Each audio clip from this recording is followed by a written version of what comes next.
সময় আমাদের আল্লাহ আনুগত্যের বাহন অথবা আল্লাহ তাআলার অবাধ্যতা ও গুনার বাহন।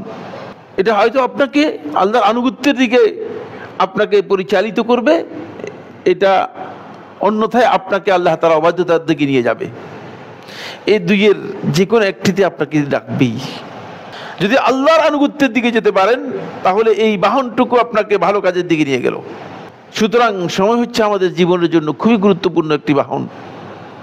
আপনি এর উপর চড়ে আছেন, এর উপর আরোহণ করে আছেন, এখান থেকে আপনি নামার কোনো সুযোগ নেই।